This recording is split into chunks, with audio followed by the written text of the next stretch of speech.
des propos que nous toujours tendons qu'à répéter. Nous voulons faire quelques éclaircissements pour même de jours ça, que vous la Pentecôte. Et à travers ça, nous allons dire là, nous sommes capables de faire connaître qui ça Pentecôte là est. Qui ça Pentecôte là est. Nous sommes capables de faire connaître que Pentecôte là, il est attesté dans la Bible. Savoir Pentecôte là désiré sur le nom du premier jour de la semaine, le dimanche. Nous sommes capables de montrer qu'il est attesté dans la Bible. Nous sommes capables de montrer qu'il est dans le plan, bon Dieu. Et nous sommes capables de montrer qu'il est valable pour nous le dire. À travers tout ça, bien pour nous dire, nous avons montré tout le bagage ça. Pentecôte, il sortit dans un mot grec, le Pentecostais, Erema. Pentecostais, Erema. Qui veut dire 50e jour. 50e jour.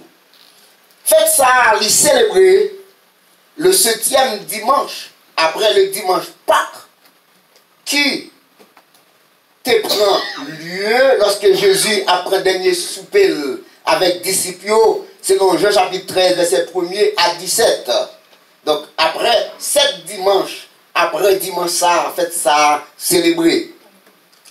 Faites ça aussi, célébrer après 7 sabbats. Je dis, on compte 7 sabbats, 7 fois 7, 49, et puis le dimanche qui suivit, c'est le 5e, le 50e jour, savoir le jour de la Pentecôte. Les temps jours tombés un dimanche entre les mois mai et juin. Maintenant, il y a des titres qui sont attribués à jour ça que Pentecôte l'a tombé. Il y aurait les jours du Seigneur. Parce que c'est le jour Christ est ressuscité vivant sorti dans la mort. D'après Jean chapitre 20, verset 1er à 19.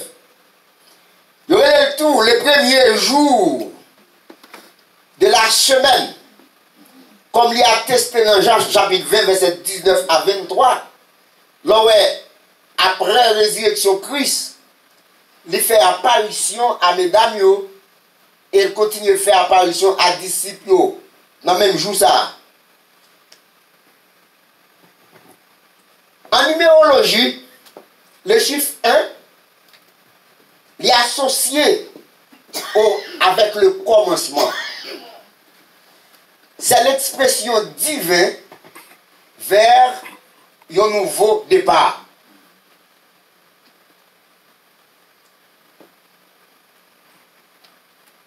C'est le jour, le premier jour de la semaine, le dimanche, le jour de la Pentecôte, que le Saint-Esprit fait effusion sur toute 120 ans. C'est le jour que Jésus-Christ t'a mandaté, disciples, il t'a équipé avec le Saint-Esprit pour être capable d'épanouir tout côté dans le monde, l'évangile. Selon Jean chapitre 20, verset 26 à 29. Et 8 jours après sa résurrection, le dimanche, le premier jour, Jésus-Christ se présenta à ses disciples pour confirmer sa résurrection à Thomas. Comme tous les disciples dit Thomas, maintenant si Thomas pas de jambe, le 8e jour, Jésus-Christ paraît dans le temple pendant qu'il était en dedans le temple fermé, et puis Jésus présenté dans le mi-temps, il dit la paix soit avec vous. Et là, j'ai fait Thomas manger ma pour il dit Thomas bien-aimé le monde qui croit qui va ouais. C'est aussi le jour que Jésus-Christ enlevé au ciel. Le message du salut est adressé à cette église de l'Asie. Message du salut qui est adressé à cette église de l'Asie. Bail le premier jour du Seigneur, le premier jour de la semaine, c'est l'Apocalypse chapitre 1 verset 10. C'est le jour que Christ inaugurait l'église là.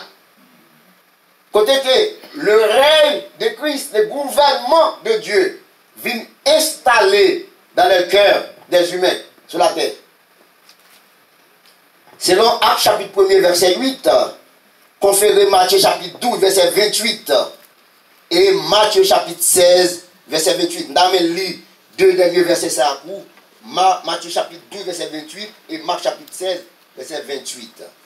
Matthieu 12, verset 28 et Marc chapitre 16, verset 28. Si on voit Marc 16, verset 28 là, ou à lire pour nous. Marc 12, verset 28. Bon, lire pour même. Marc 16.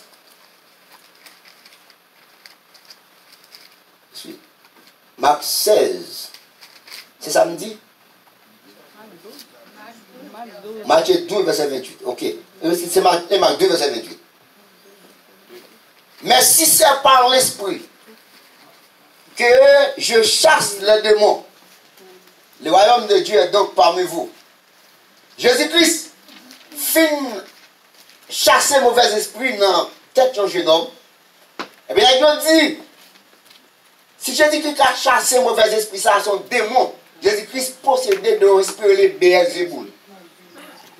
Il dit son démon en tête Jésus. Et Jésus dit, si c'est par l'esprit de Dieu que me chasser démon ça, c'est que le royaume mondial dans le Et bien la descente du Saint-Esprit, c'est le royaume de Dieu qui vient prendre place sur la terre, dans le cœur des humains, pour porter une nouvelle respiration à l'humanité. Pour faire l'humanité vivre dans un nouveau espoir, dans une nouvelle espérance, dans une nouvelle allure. Provision ça, non seulement joue ça, c'est tout ça nous citer là, mais c'est un jour aussi qui était déjà provisionné par Dieu depuis dans l'Ancien Testament. N'a dit ça pour même pour formation parce que je me fait discussion religion. Les gens ont discuté souvent entendez mon t'a adoré le dimanche, c'est mon t'a adoré Constantin. Mon t'a adoré le dimanche, c'est mon t'a adoré le soleil. Donc, mais la foi ouais, à travers la Bible, c'était un jour qui était dans le plan, mon Dieu. Et la foi ouais que il va là, je veux dire. Parole de l'Éternel à Moïse, Exode chapitre 12, verset 14. Nous connaissons, dans Exode chapitre 31, l'Éternel débaille Moïse les deux tables de loi pour le peuple d'Israël. Et dans ces deux tables de loi, il y a là-dedans les 10 commandements que Israël doit mettre en application. Et dans 10 commandements ça, et maintenant, par le peuple d'Israël, le 7e jour comme le jour du sabbat, que vous devez observer. Et il dit, oh, ça a son bagage à perpétuité. Et que, ni au même ni descendant que vous devez observer. Là, nous lisons Exode chapitre 12, verset 14 à 16. Nous parlons que, même côté, mon Dieu, le peuple d'Israël, le 7e jour, là aussi, il bali le 8e jour, le premier jour de la semaine aussi, qui a même qualification avec le 7e jour. Verset 14 à 16.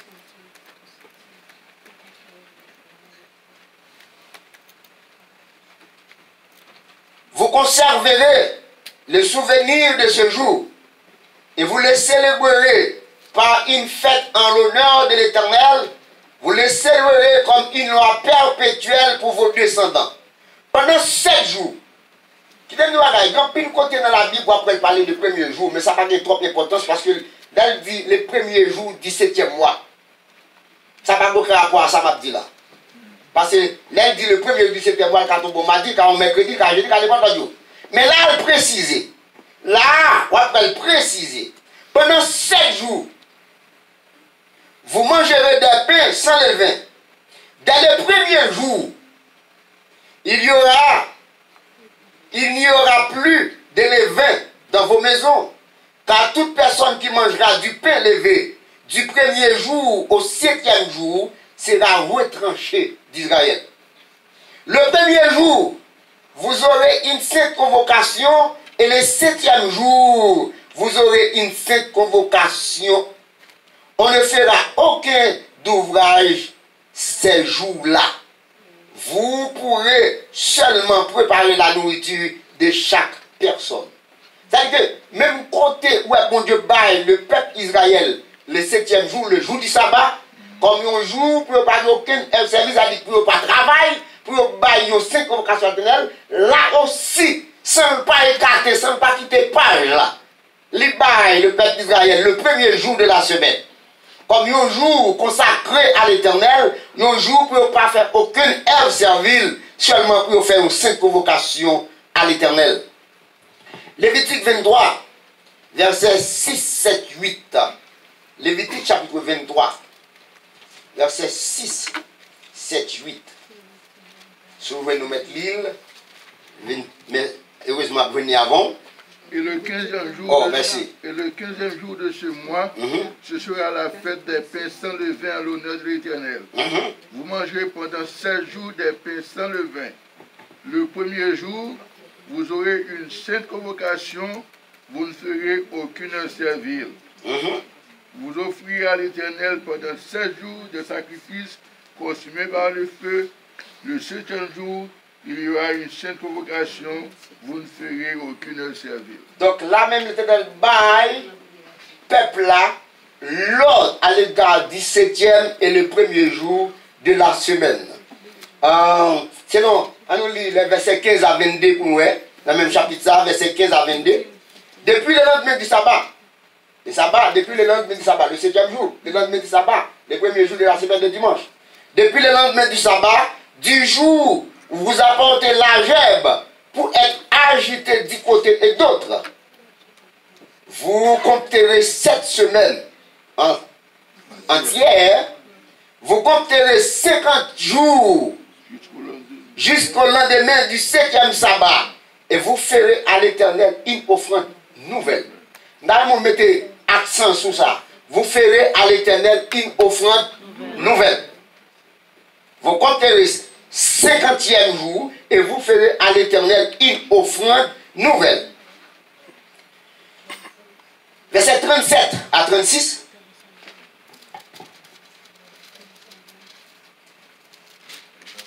Telles sont les fêtes de l'Éternel, les 5 convocations que vous publierez, afin que l'on offre à l'Éternel des sacrifices consacrés par le feu, des holocaustes, des offrandes, des victimes et des libations, chaque chose au jour fixé. Vous observerez en août les sabbats de l'Éternel et vous continuerez à faire vos dons à l'Éternel, tous vos sacrifices pour l'accomplissement de vœux et toutes les offrandes volontaires. Nous dit verset 33 à 36. Ok? Je prends mal. L'Éternel parle à Moïse, verset 33, et dit, parle aux enfants d'Israël, et dit, le 15e jour de ce 7e mois, ce sera la fête des tabernacles en l'honneur de l'Éternel pendant 7 jours. Le premier jour, il y aura une sainte convocation, vous ne ferez aucune œuvre servile pendant 7 jours. Vous offrirez à l'Éternel des sacrifices consumés par le feu. Le 8e jour, vous aurez une sainte convocation et vous offrirez à l'Éternel des sacrifices comme par le feu. Ce sera une assemblée solennelle. Vous ne ferez aucune œuvre servile. Le Dieu de l'omniscience, lui-même qui te bat l'ordre à Moïse pour le 7e jour consacré à lui-même, c'est ce même Dieu qui bat l'ordre pour mettre le jour ça à part, parce que bon Dieu connaît bon temps à lever pour changer le jour.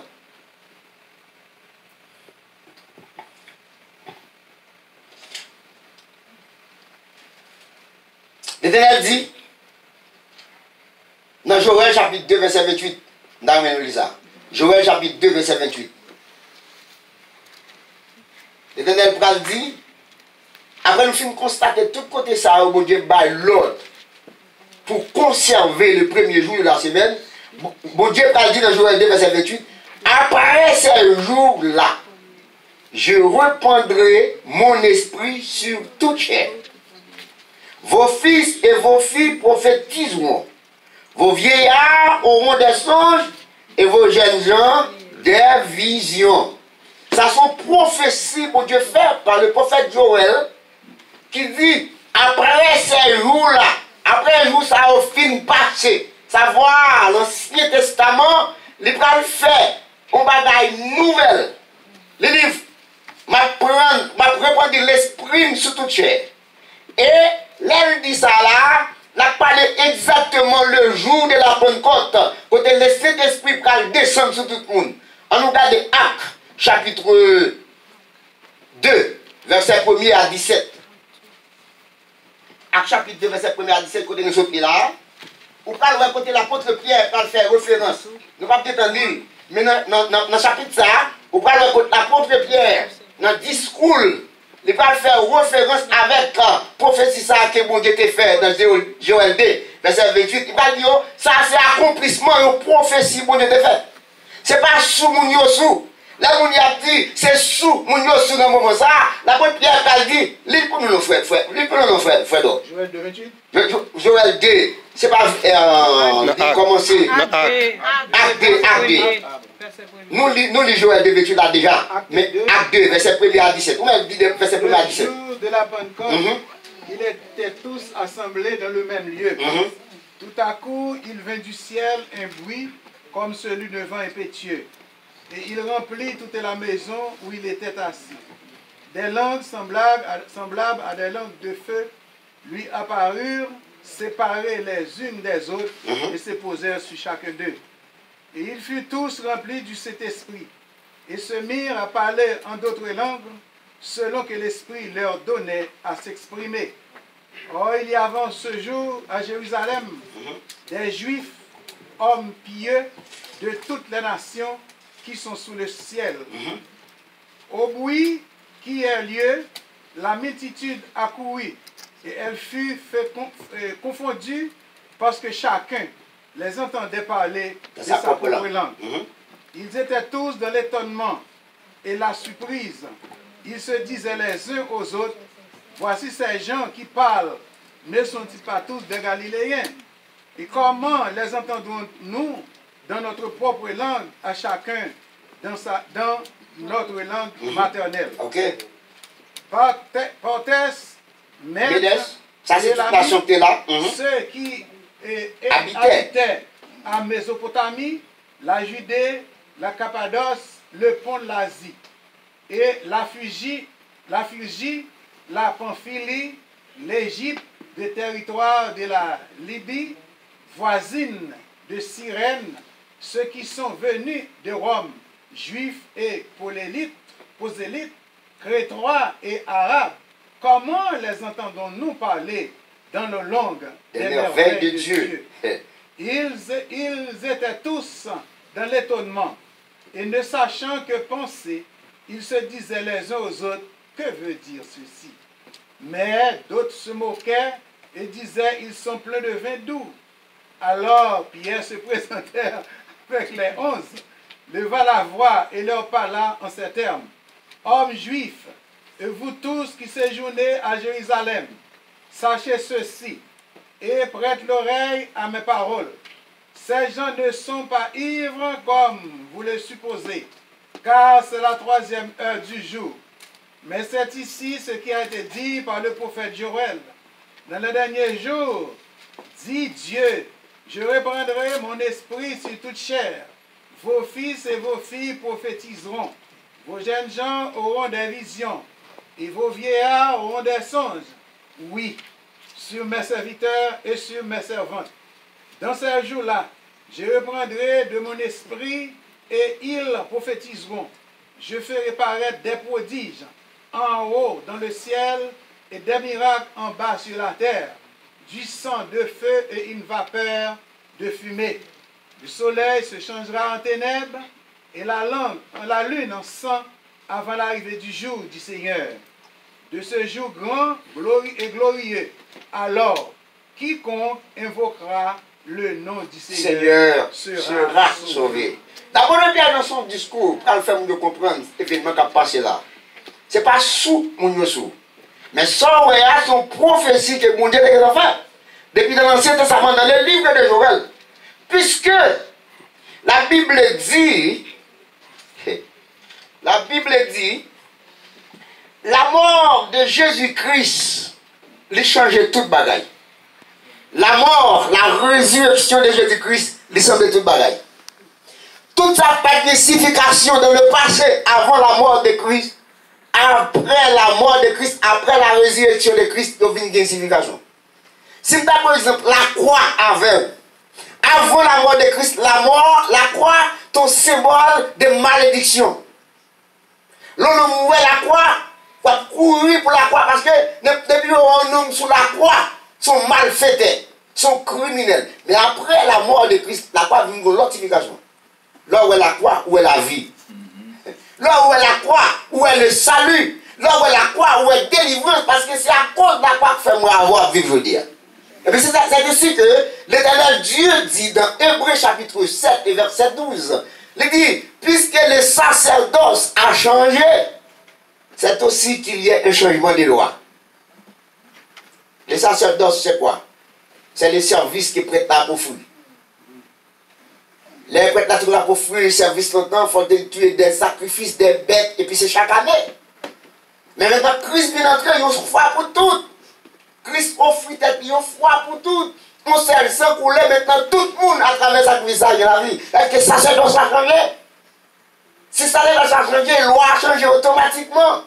Et ça fait, je vous dis, un braveur qui fait partie de l'église, ne pas vivre selon la loi que Dieu te baille à Moïse, mais la vivre selon la loi de Christ. Amen. La loi de Christ que nous trouvons dans Matthieu chapitre 5, verset 17 à la fin. La loi de Christ. C'est dans la loi ça n'a vivre. L'apôtre Paul fait connaître que l'apôtre Pierre, l'adoration du premier jour, il était déclaré dans la Bible par Dieu, par les prophètes, par Dieu. Il était apprécié par les apôtres et même confirmé par le Saint-Esprit. Nous dit l'adoration du premier jour de la semaine, il est attesté, il était provisé par Dieu, il est apprécié par les apôtres et il est valable pour nous aussi, je dis. Le concept de l'adoration du dimanche est-il valable encore pour nous aujourd'hui? Noël qui salsifie, Noël que bon Dieu fait provision pour lui, maintenant nous parlons, est-ce qu'elle est valable pour nous encore aujourd'hui?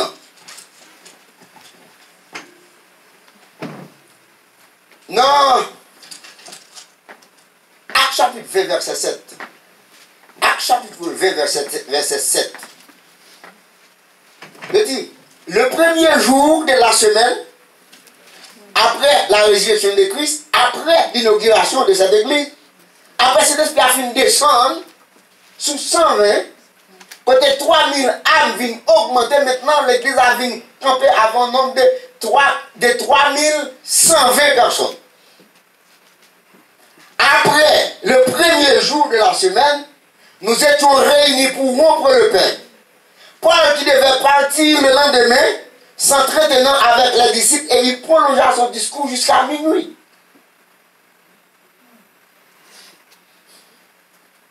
C'est très important, ça m'a fort. Pas oublier, le Saint-Esprit descend le jour de la Pentecôte, couvrir tous les disciples. Voilà-t-il que mes disciples ont continué à réunir le premier jour de la semaine. Cet esprit pas l'homme faut intervention pour dire monsieur nous mal fait. Parce que pas ça papa me dit. Yes. Amen. Papa me dit c'est le 7e jour vous mettez à part pour l'adorer. Et pas oublier, pas rien fait dans l'église à travers les disciples qui va faire dans l'influence de cet esprit. Tout ça, les disciples ont fait, ils ont poussé par le Saint-Esprit. Et nous allons le premier jour de la semaine, nous avons réunis dans 1 Corinthiens chapitre 16, verset 1er et 2. L'apôtre Paul dit pour ce qui concerne la collecte en faveur des saints, agissez vous aussi comme j'ai ordonné aux églises de Galatie. Que chacun de vous mette à part le premier jour de la semaine pour ne pas attendre mon arrivée.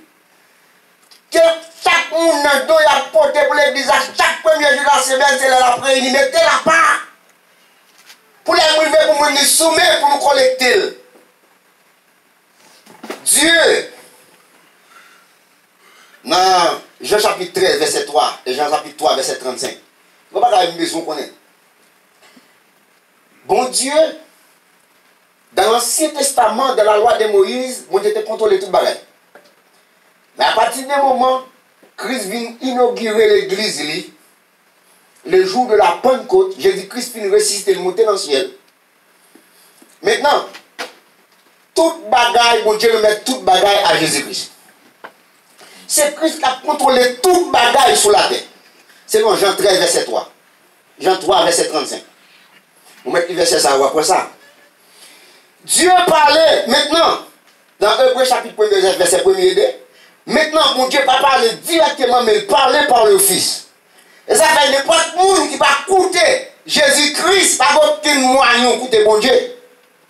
Parce que Jésus-Christ dit, il voit les disciples dire, moun qui écoute, c'est moi-même qui écoute. Et moun qui écoute, il écoute moun qui voit.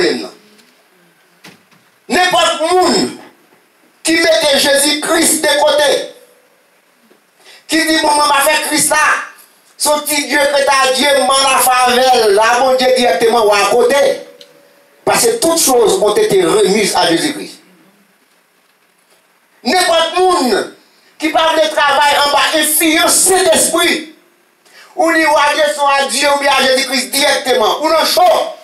Parce que Jésus-Christ parlait, les bails disciples, il dit, ma voyez consolateur, lui-même l'a conduit dans toute vérité. Amen. Pas oublier. Jésus-Christ dit consolateur, l'esprit l'a conduit dans toute vérité. Et comment on fait dîme là? Si je ne vais pas adorer le dimanche, est-ce que c'est l'esprit à confirmer dîme bon? On a regardé pour nos bagages. On continue pour regarder pour nos bagages. Non, Jean chapitre 14, verset 26, lis pour nous. Jean 14, verset 26, on lit chapitre 16, verset 5 à 11. On lit 14, verset 26, on lit Jean chapitre 16, verset 5 à 11. Lis pour nous, vite, vite, vite, vite. Les avaler. Vite, vite, vite. Mais le consolateur, l'Esprit Saint, que le Père enverra en mon nom, vous enseignera toutes choses et vous rappellera tout ce que je vous ai dit. Ok, consolateur à papa voyer dans le nom. La pensée est toute bagaille à vous-même et la rappelle tout ça me dit.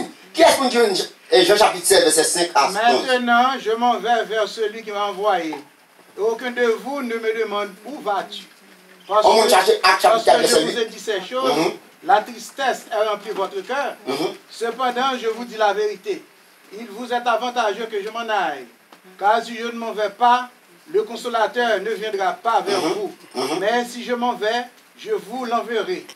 Et quand il sera venu, il vous vaincra le monde en ce qui concerne le péché, la justice et les jugements. Ok, merci. Acte chapitre 4, verset 8. Alors Pierre, rempli du Saint-Esprit, leur dit, chef du peuple et ancien Israël. Non, arrête là. Acte chapitre 1, verset 4, 8. Acte chapitre 1, verset 4, 8. Verset 4 et verset 8. Quand il se trouvait avec eux, il leur recommanda de ne pas s'éloigner de Jérusalem, mais d'attendre ce que le Père avait promis, ce que je vous ai annoncé, leur dit-il.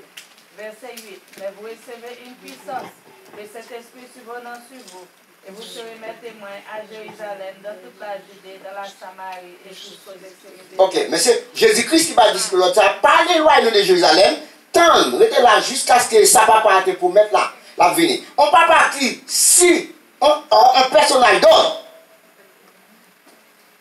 Pendant que papa a voyé consolateur à venir pour bâtir l'église à nos fondements.